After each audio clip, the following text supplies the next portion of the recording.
Mr. Warner, when you were first pulled over, you told law enforcement that you didn't know Haley's name, didn't you? Yes, I did. A girl that you had just spent, in your words, at least the last week with. Yes. A girl that you hung out with? Yes. On a daily basis? Yes. You went places with her? Yes, I did. Went to Winter Haven with her? Yes, I did. Went to Lakeland with her? Yes, I did. Went to Orlando with her? Yes, I did. Went to Tampa with her? Yes, I did. You guys talked on the phone? Yes, I did. You texted with each other? Yes, we did. But you didn't know her name? No, I did not know her name. I don't ask names.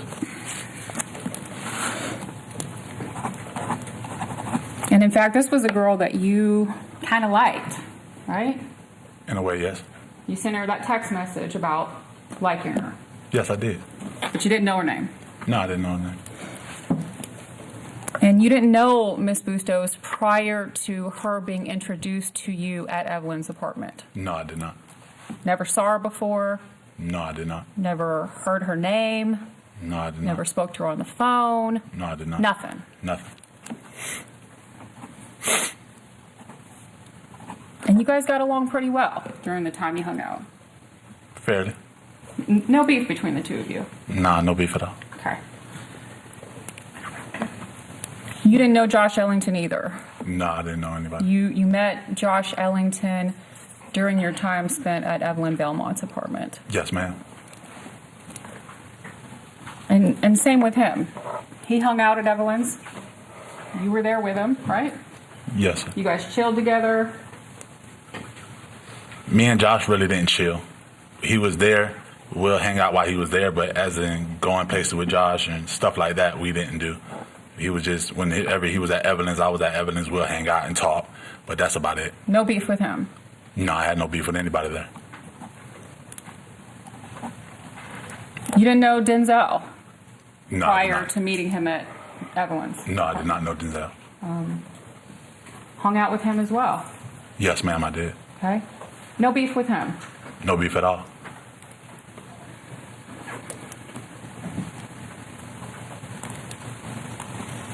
But you did know Gary Gray.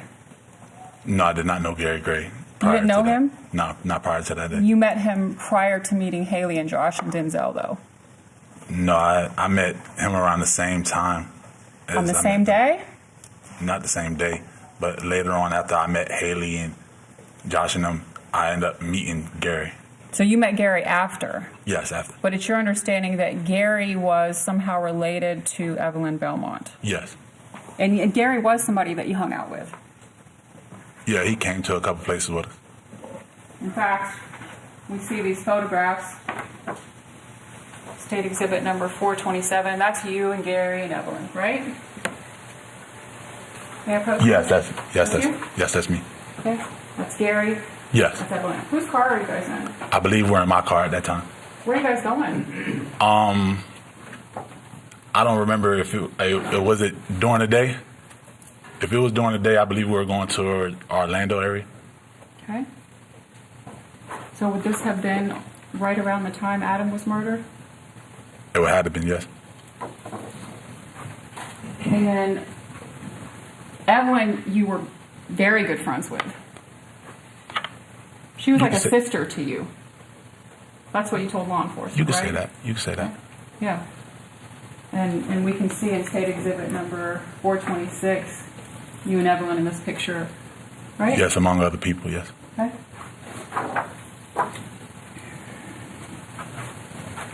You had no beef with Gary. No, I did not.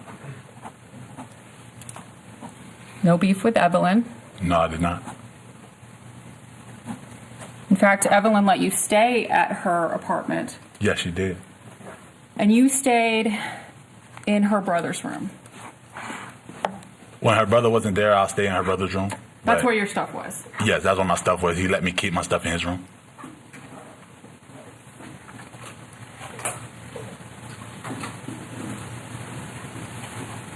And just so we're clear, looking at state exhibit number 362, this is her brother's room, right? Yes, that is. And these are your things that we can see in her brother's room. Yes, ma'am. Those are my shoes. Your white and black Nike shoes that were later collected by law enforcement. Yes, ma'am. The brown boots. Yes, ma'am. Those are my work boots. What about these other shoes right here? These are yours too, right? Let me see. I can't see from here. May I approach, Judge? Yes, ma'am. Yes, ma'am. Those are my shoes. Okay. And there's other items in there that are yours. Next to the dresser, clothing items, things of that nature. Possibly. Along with Adam's hats. Right? Yes.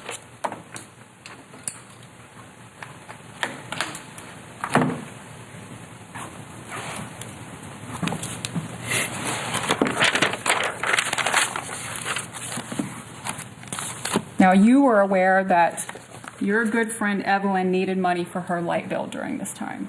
Isn't that right? Yes, from what she told me. And you needed money during this time. At the time, yes, but That's pretty evident through your text messages. Wouldn't you agree? You were pretty desperate.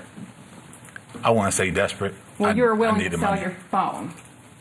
Yeah, it was an old phone. I didn't need it anymore, so yeah, I sold my phone. But that's not why you said you wanted to sell it. You needed to sell it for money. Yes, I needed some money. Okay. And you didn't even have enough money to put any gas in your car. Not at the time, no.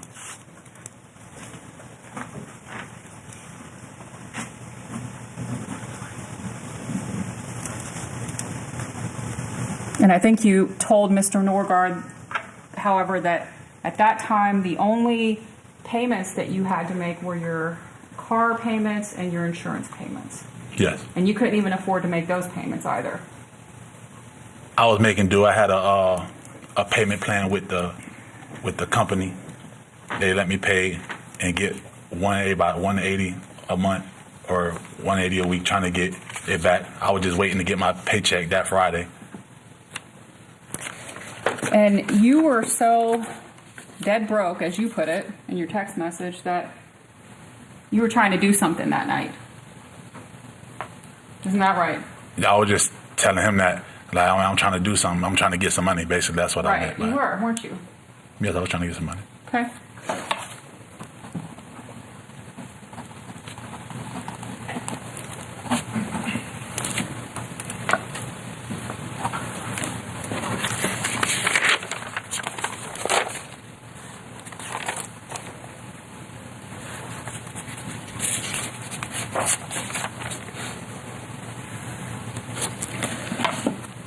Now, when you're initially brought into the police station,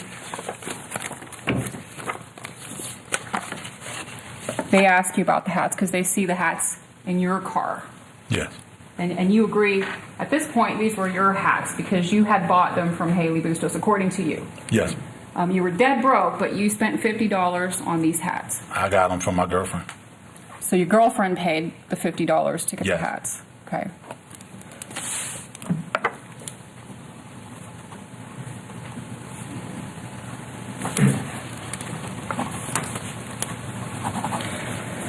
And you tell the detectives some elaborate story about Haley got them from some white dude down the street, had him in a box, it was a bootlegger. This whole elaborate story about how she got these hats, according to you. Yes, ma'am.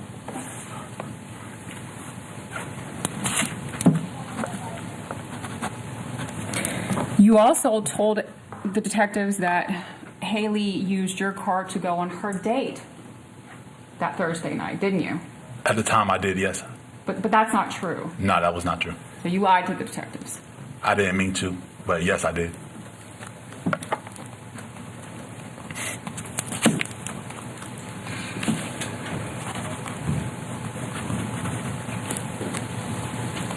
You knew at that point that your car could possibly be associated with the robbery and murder of Adam Hilarie. So you needed a way to explain that to law enforcement, right? At that time, no, I didn't. No? So why did you tell them that Haley's the one that borrowed your car that night? Because she did borrow my car that night.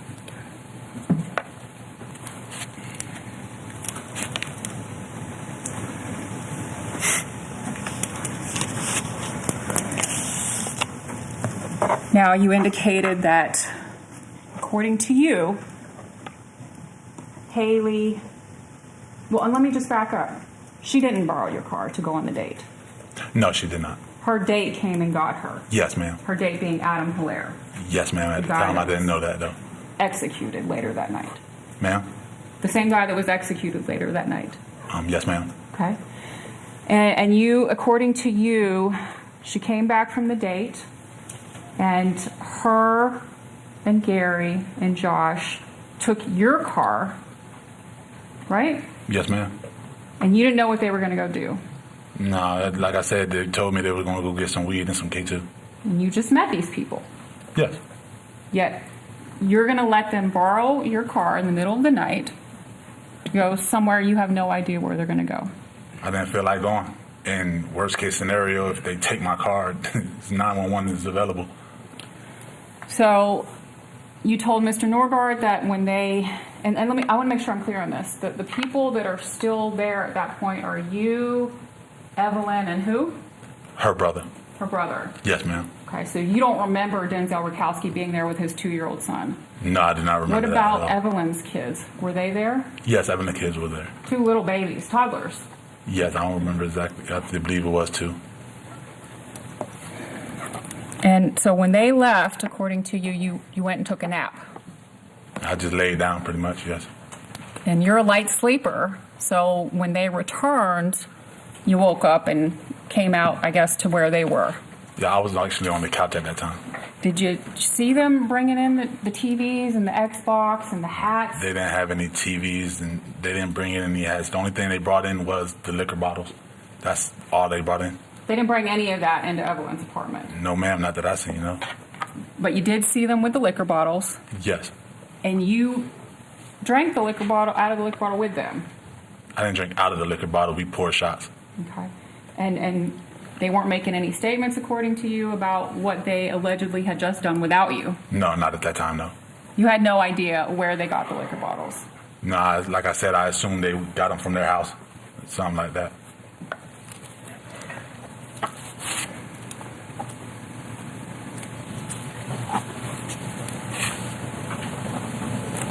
Now, you didn't ever tell the detectives, though, about this part, did you? No, I did not. You lied to the detectives. You told the detectives that you let Haley borrow your car to go on the date, you went to sleep, and that you didn't wake up the next morning until 10 o'clock in the morning. Isn't that right? At the time, yes, I did. So what you told us here today is the first time that you ever told anybody that. Yes.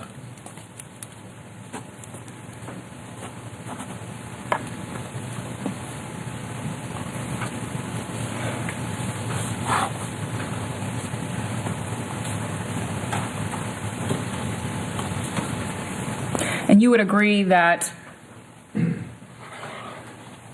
were up that entire morning hanging out with all the people at Evelyn Belmont's apartment. Yes.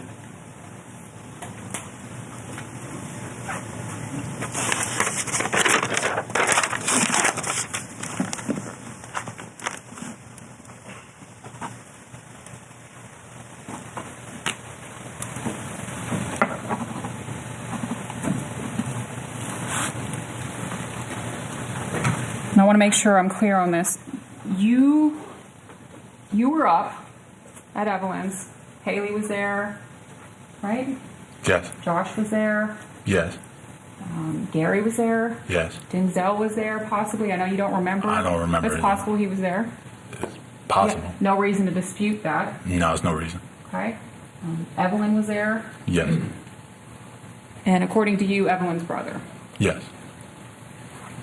You didn't hear any statements being made about Adam being forced to his knees, No, I did not hear anything out like that. being tied up, No, I was not told anything like that. begging for his life? No, I was not told anything like that. You didn't hear any of that. No, ma'am, I didn't. There was no celebrating the fact that that had just occurred? Celebrating from my standpoint, there was no celebrating. Like I said, we were just standing around drinking, hanging out like we normally do.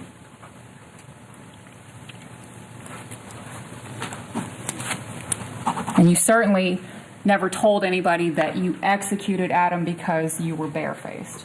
No, I never said that.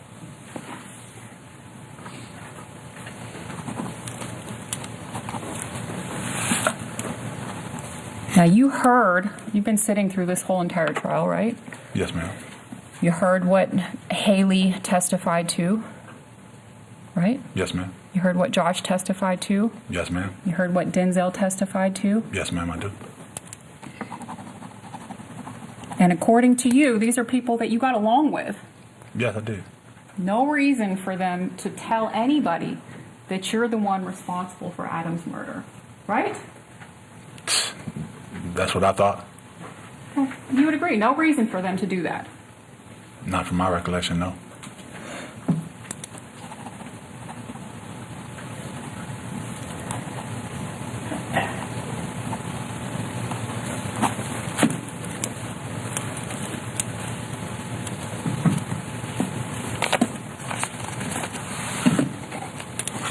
Now, Mr. Norgard asked you about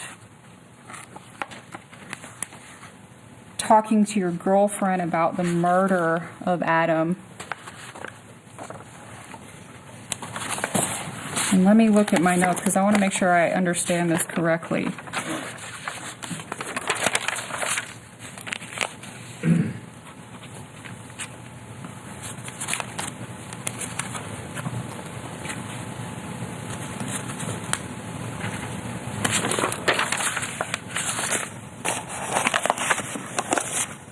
You testified that you asked your girlfriend to look up the information regarding Adam's murder.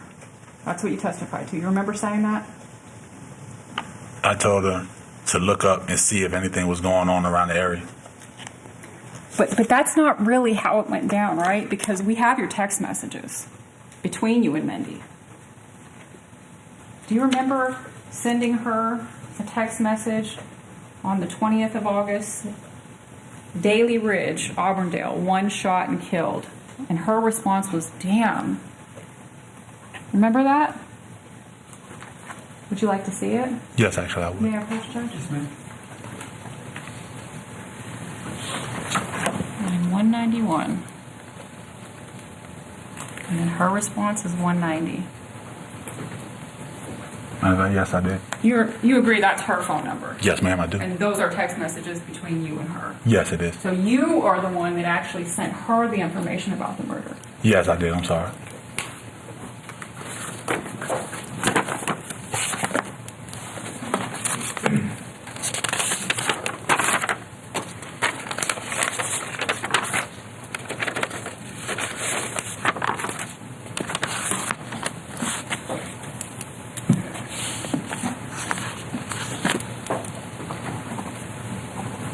Now, you heard Haley testify about the threats that you made to her down in the holding cell during one of the court proceedings. Do you remember her testifying about that? About you calling her the police, and if the police wasn't around, you'd spit on her? Yeah, I heard her say that, yes. Did that happen? No, that did not. She made that up too. Yes, she did.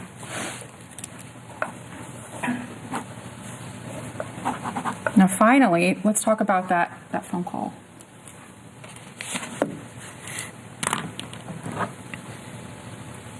We heard the phone call. You heard the phone call, right? Yes, ma'am, I did. Now, you didn't tell your grandfather during that phone call. You didn't do it? No, I did not. No. What's the first thing you say? You say, I took plenty of showers between the murder and my arrest. I didn't say murder, per se. No, I did not. But you said you took plenty of showers between then and now. I told them it took me a couple days to come get me from the time of what they say happened.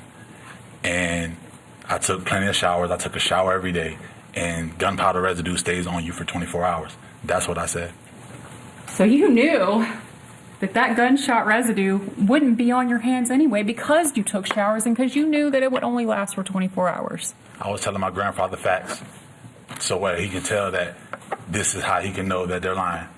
This is how you know I done took plenty of showers. That's why I said what I said. So the law enforcement officers wouldn't have been able to get any GSR from you because of the showers that you took and because of the amount of time that had passed. Isn't that right? And you knew that. From my understanding, yes.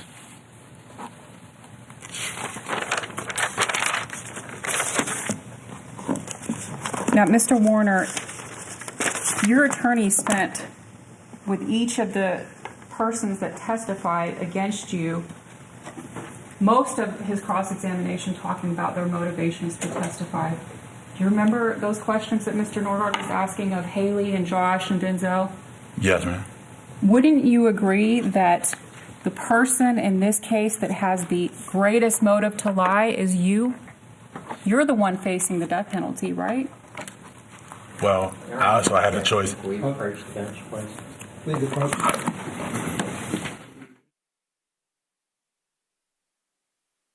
Okay, sidebar. During the cross-examination of the defendant, we'll take a quick break, get you back into the courtroom right after this.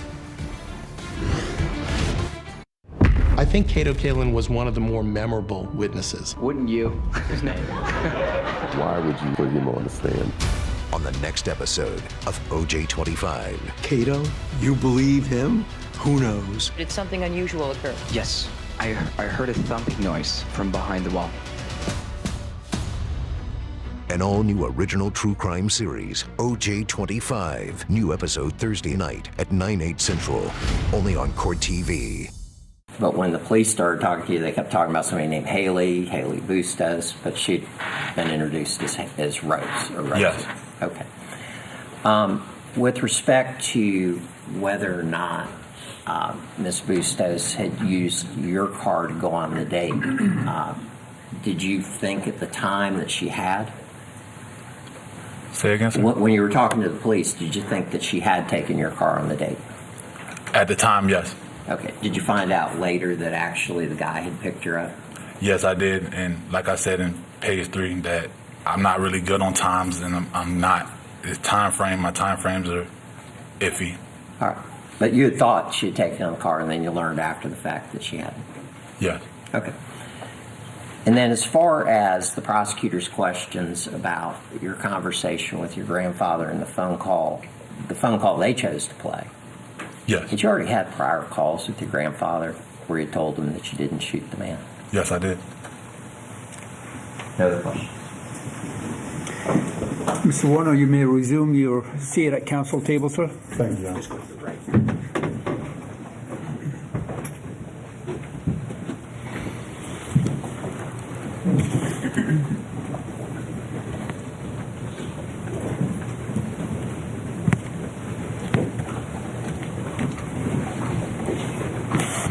What says the defense? Defense rests, Your Honor.